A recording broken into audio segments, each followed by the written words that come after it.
안녕하십니까. 예, 그래 안녕하세요. 반갑습니다. 너무. 가스통 사건에 대해서 이제 다루기 위해서 왔는데요. 간단하게 선배님 우리 채널 구독자님들께 이제 좀 소개 좀 한번 부탁드립니다. 초기에는 이제 HID 전국연합 회장을 한 5대까지 역임을 했고 지금은 국방부 사단법인 청목평화동지회라는 그 단체의 회장을 맡고 있어요. 이 청목평화동지회라는 것은 북한에 침투했던 요원들로만 구성된 그런 단체가 청목평화동지회입니다. 그러니까 청목이라는 뜻은 일반 우리 특수요원들이 교육을 받고 마지막에 머무는 곳이 안가라고 합니다. 안가. 거기를 우리 요원들로 말하는 목장이라고 그러는데 그 목장을 따서 청목이다. 아, 선배님이 그럼 목장 일기? 아니지. 나는 설악개발단 일기지. 1968년 1월 21일 날 김신조가 넘어오고 우리 박정희 대통령께서 우리도 1.2사건 부대보다도 더 월동한 부대를 창설하자. 이렇게 해서 만들어진 것이 1968년 5월에 4개 부대가 창설이 됐습니다. 나는 이라는 그런 부대의 일기생으로 착출이 돼서 그 공작원 생활이 시작이 된 겁니다. 68년 처음에. 그 진지공사부터 하셨겠네. 가니까는 이미 막사는 일반 부대에서 다 지어놨더라고. 천막으로 진 그 막사가 우리 4개 막사가 있었어요. 거기서부터 이제 공작원 시작이 된 거죠. 68년도 7월에. 그때 있었던 교관님들은 목장 선배님들이 아니지. 목장은 이제 그때는 없었고 목장은 내가 알기로는 69년도부터 만들어진 거로 내가 알고 있는데 정확한 건 모르겠고 우리는 있었고 목장 출신들이라는 것은 북한에 넘어가서 사전 정찰을 싹 해가지고 넘어와서 정보를 우리한테 수집을 해주는 그런 사람들이 목장 출신들이 많이 있었지. 가스통 사건 자체가 제가 이제 산에 있을 때에 저는 그 소식을 접했습니다. 2002년 3월 15일 날 02년도에 저는 이제 생활을 하다가 그걸 봤는데 처음에 막 뉴스가 나오는데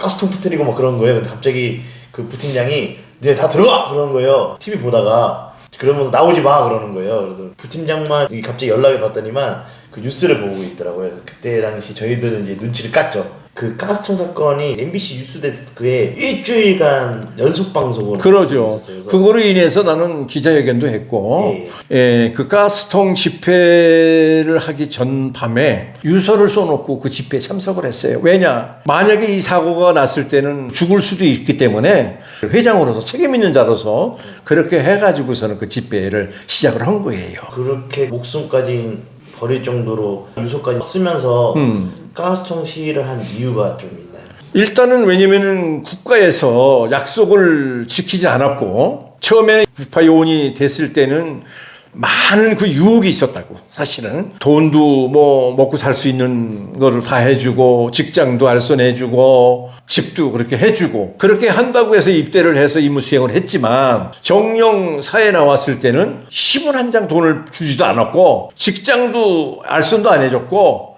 다만 예편하고 나올 때 선서를 했어. 우리가 이 정보에 대해서는 누설을 시키지 않겠다라는 그런 각서를 쓰고 우리가 나왔는데 그렇지만은 정녕 우리한테 돌아온 것은 아무것도 없었어. 혜택은 전혀 없었다. 아무것도 전혀 없었지.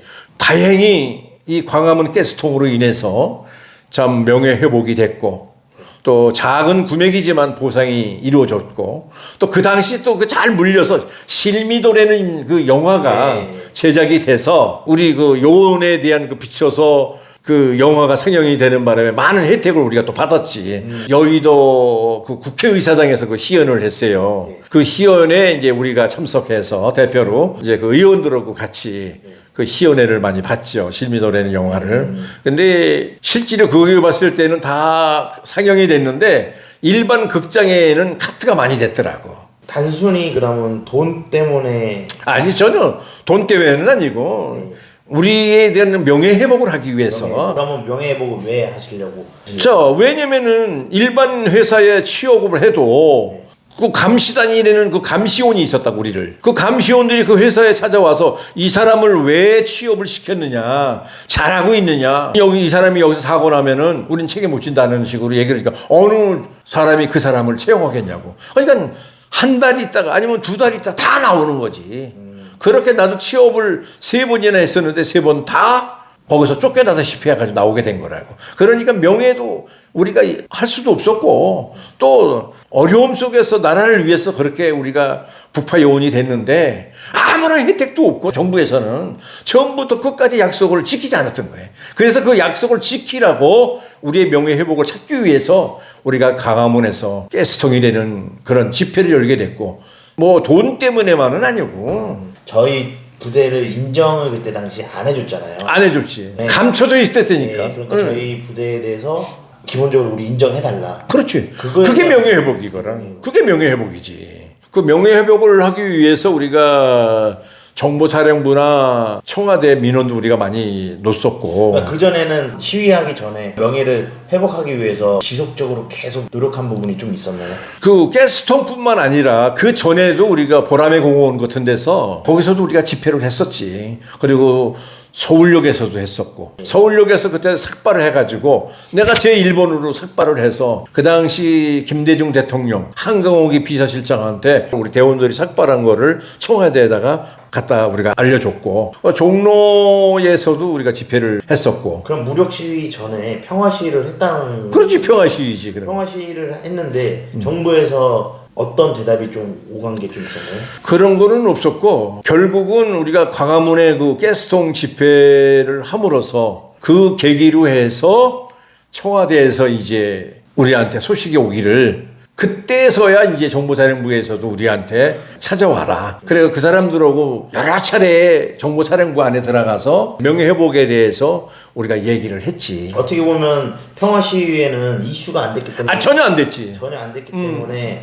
그 정부에서도 그냥 묵인해버렸고 묵살해버렸고. 그래서 강력하게 이번에는 우리가 그냥 넘어갈 수 없다. 무력 시위를 하게 된 거지. 예, 하게 되는데 그 처음에 이제 종로경찰서에서 집회 신고를 했을 때 무력 시위는 안 되잖아요. 무력 시위가 원래 안 하는 건데 우리는 명예회복을 하기 위해서 우리가 그동안에 움츠렸던 거 그동안에 말 못했던 거를 다 이야기를 하려고 그러니까 제지를 하는 거야. 그러니까 제지를 하다 보니까 무력 시위를 할 수밖에 없었지. 그래서 대원들이 거기하고 맞장구를 치려고 그러니까는 쇠파이 부으면서 또 가스통을 가지고 우리가 길거리를 나가게 된 것이지. 그 준비 과정이 있었을 거 아닙니까? 그래 있었지. 쇠파이프를 준비하고 가스통을 준비하고 그럴 때 왜 이 무력 시위를 할 것인가에 대한 철학이 좀 있어야 돼요. 아니 그는 틀림없이 경찰에서 제지할 것이다. 무력 시위가 아니면 제지를 안 하잖아요. 그러니까 아니지. 청와대를 이제 우리가 방문해서 우리의 그 호소문을 갖다가 이제 전달을 하려고 하니까 그 사람들이 못 가게 막을 거 아니야. 그러니까 거기서 집회 시위가 된 거지. 집회 신고할 때에 11시부터 뭐 오후 5시까지라든가 시간은 지켜줬지. 무력 시위를 우리가 하다 보니까 종로경찰서 직원들이 어려움에 처했다는 걸 나중에 알았고 지금 생각하면은 미안한 생각이 들지. 우리 회원들도 물론 다쳤지만 사실 전유경들이야 무슨 죄가 있겠어. 지금 생각하면 그들한테 미안하고 또 일반 민간인들한테 그 차도 많이 파손이 됐고 다치기도 했고 그런 거에 대해서 내가 조사받는 과정에서 그분들한테 정말 사죄를 했고 그거로 인해서 재판을 받게 됐고 그거로 인해서 또 나는 징역 3년에 5년간이 되는 그 집행유예를 받아줬지. 아 참 벌써 세월이 그렇게 흘렀네. 20년이라는 세월이 벌써 흘렀네. 국가를 위해서 국민을 위해서 우리 젊은 세월을 목숨을 바쳐서 했지만은 그러나 돌아온 것은 아무것도 없었다. 막말로 얘기해서 북한의 김신조 일당들이 남한에 와서 청와대를 폭발하고 임무 수행하고 돌아갔으면은 그 사람들은 영웅 대접을 받았을 거예요. 1968년 그 당시 내가 만 16세 중학교 3학년 재학 중에 있었어. 그러니까 최연소자로서 우리 한국의 북파 요원이 된 것이지.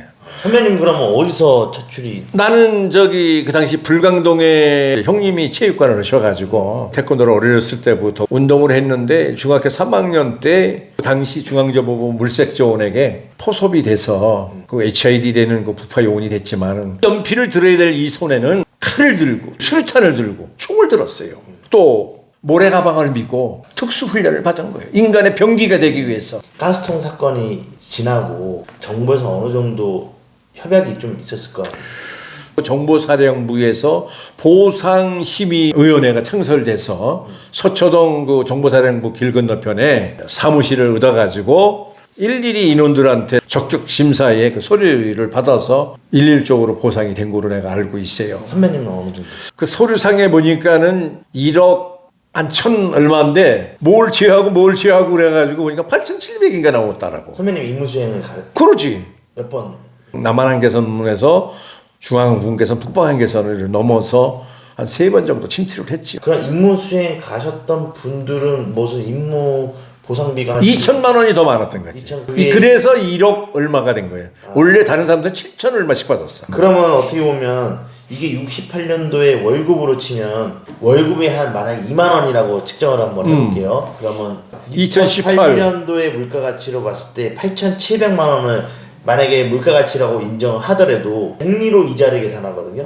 그거는 하나도 못 받으셨네요. 정부에서 준 것이 최하로 우리한테 준 거 같아. 이제 총액, 수령액 이렇게 나와 있는데 총액은 1억 2천 얼마인데 왜 8,700만 나오고 그 나머지 돈은 누가 가져갔는지 난 그것도 지금 의문이야. 그러면은 4, 5천 정도는 안 준 거지. 입대하고 나서 제대할 때까지 돈 10원 한 장 받아본 사실이 없어.